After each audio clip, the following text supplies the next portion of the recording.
If you're scanning your photo albums, eventually you will come up against an old picture that's heavily damaged. The do-it-justice principle says that if that was originally a great picture and is important to you, it's worth spending more time on restoring it. I have another video that shows you how you can restore an old picture that's damaged that you don't care so much about very quickly. But what about something like this one, where there is a reason for a family interest in getting back as close as possible to the original studio type picture? Well, this example doesn't look too bad on the face of it. It clearly was well taken originally. There are some red stains down here and one or two creases. But as you get closer in, I'm going to zoom in using the scroll wheel on the mouse.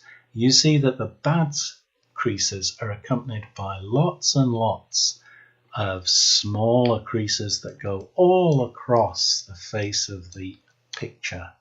In fact, there's a lot to deal with in this picture. How do we do it?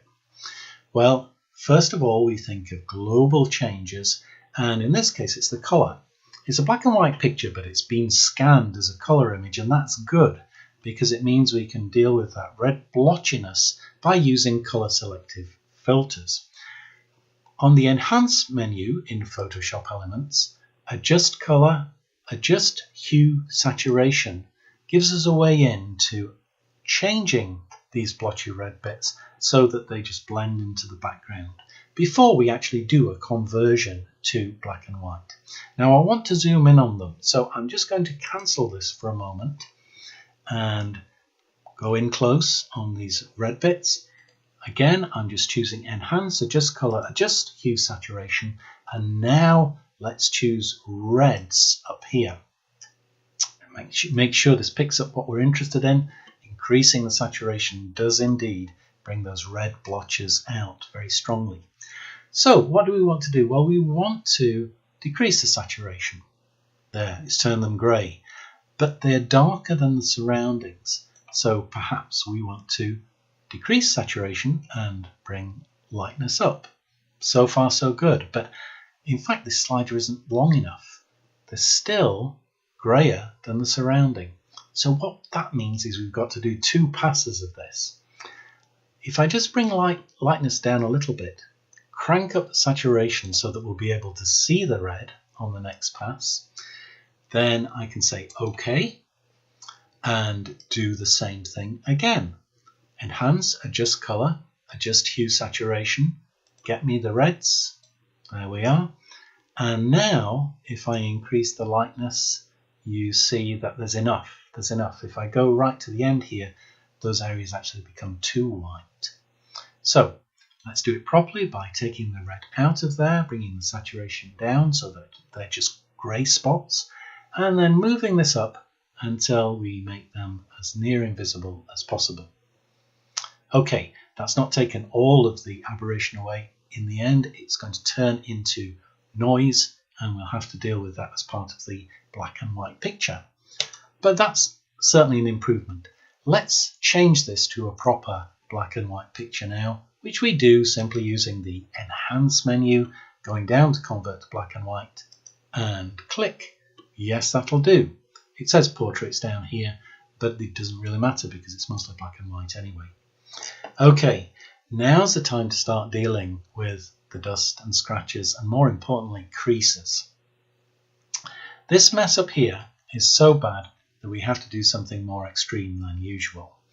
We're going to use our usual noise filter, but we're going to apply it at different strengths in a sort of cascade. So as before, layering is the way to go. We say layer, duplicate layer, OK. Now we've got two copies of the image, and I'm going to apply a fairly lightweight filter to this first level.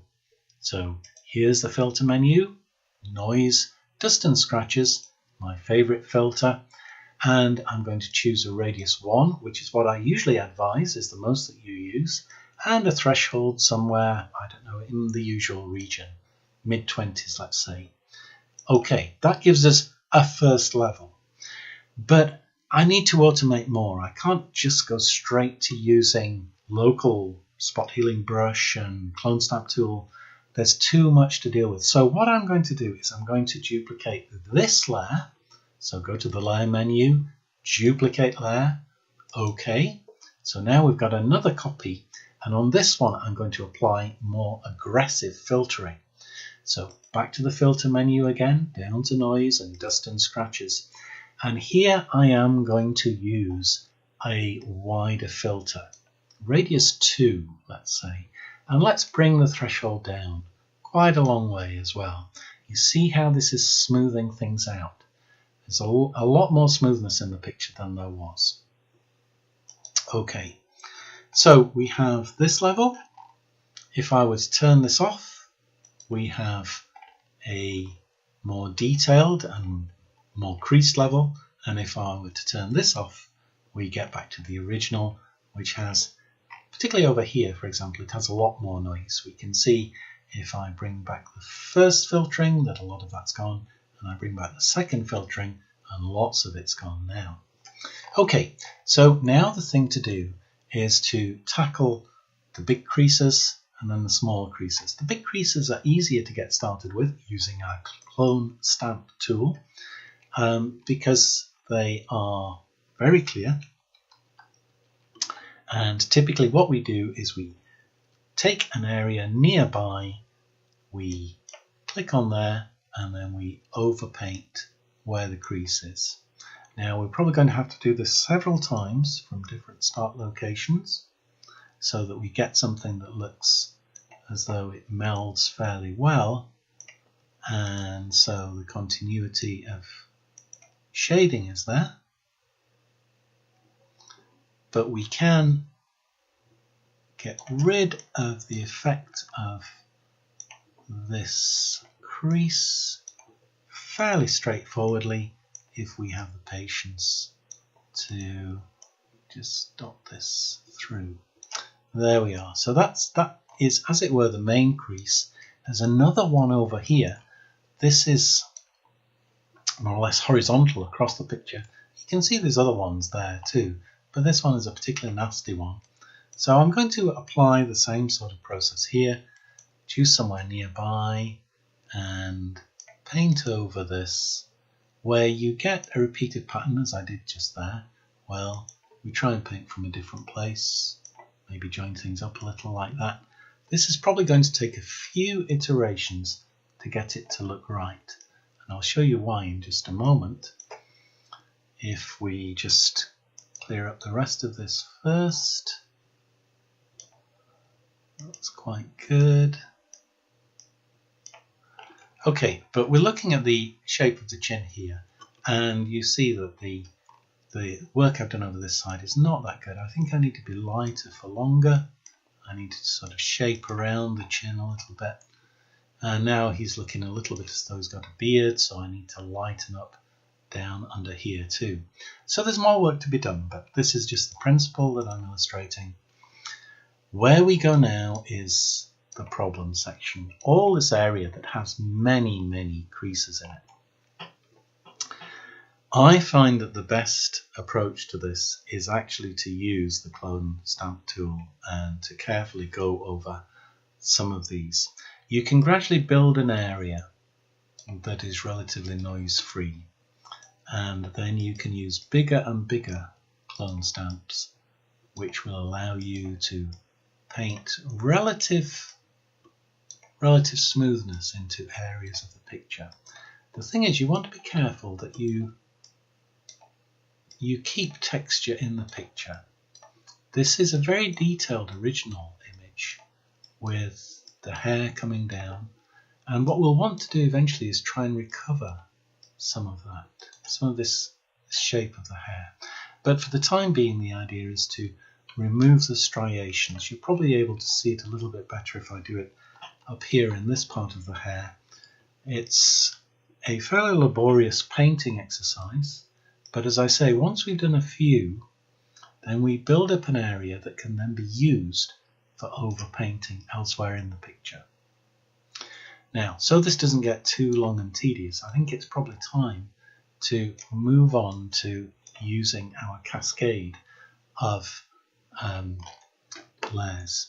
So let's just do the usual thing that we do and look into an eye. There is a scratch across this eye, so we will want to heal over it. But we shouldn't spend too long on this. We should select from the white of the eye in the right way. We shouldn't spend too long though, because we're going to erase this layer in the region of the eye, because we want something sharper to come back. Now look, there it is sharper, and look at all the garbage that's come with it. It shows you how difficult this is to clean up. But now our spot healing brush can help us with this. We're going to be very careful again and wrong layer, and gradually remove those little scratches in the vicinity of the eye. You see, we want the sharpness, but we don't want this extra garbage. So again, we can alternate with the clone stamp tool when the spot healing brush doesn't seem to work so well. But we get back a reasonable version of the eye. Now, possibly we want to risk going down another level once we've done that. That means the eraser again, and erasing from this layer back down to this. Let's try this, but I think it's going to be too noisy. So you see that some of the scratches have come back. The iris though has got more detail in now, which perhaps we'd like. So again, we need to do spot healing brush work. This is the way that you eventually are going to get something that is a top layer, background copy 2, with chunks of it erased, and then some parts of the background copy layer coming through, and then finally some parts of the background. This will take longer, but eventually you can restore a picture like this fairly well. It will be that in the smoother areas you've used quite a lot of filtering, and so some of the detail will be lost. But if you're careful, you can ration your work between the various areas of the picture by using a pyramid of layers like this to get the best overall trade-off between the time you spend and the quality of the image that comes out.